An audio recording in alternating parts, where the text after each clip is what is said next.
Mr. President, Dr. Biden, Madam Vice President, Mr. Emhoff, Americans, and the world.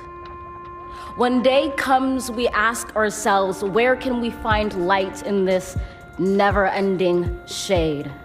The loss we carry, a sea we must wade. We've braved the belly of the beast. We've learned that quiet isn't always peace, and the norms and notions of what just isn't always just is.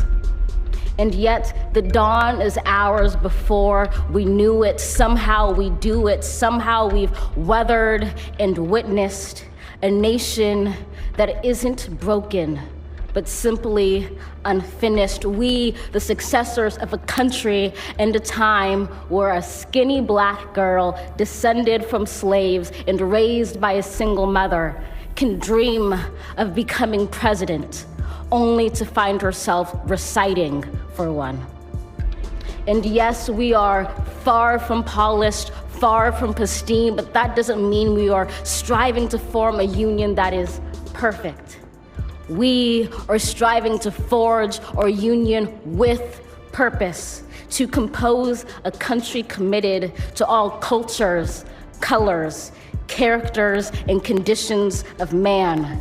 And so we lift our gazes not to what stands between us, but what stands before us. We close the divide because we know to put our future first, we must first put our differences aside. We lay down our arms so we can reach out our arms to one another. We seek harm to none and harmony for all. Let the globe, if nothing else, say this is true.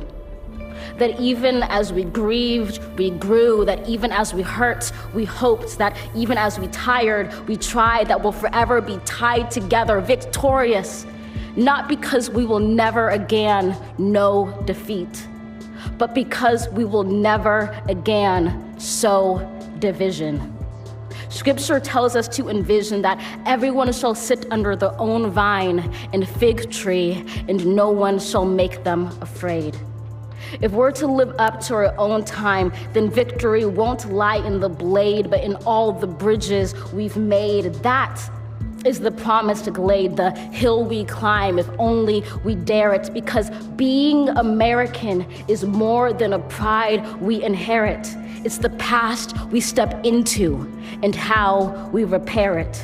We've seen a force that would shatter our nation rather than share it, would destroy our country if it meant delaying democracy.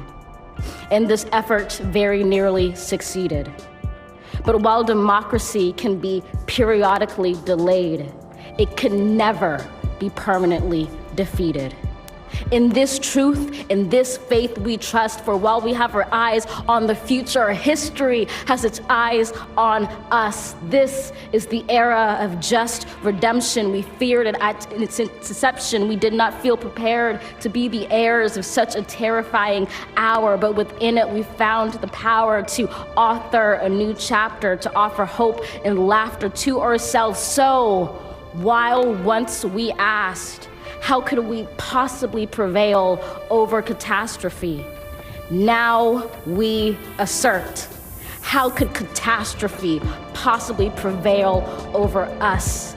We will not march back to what was, but move to what shall be, a country that is bruised but whole, benevolent but bold, fierce and free.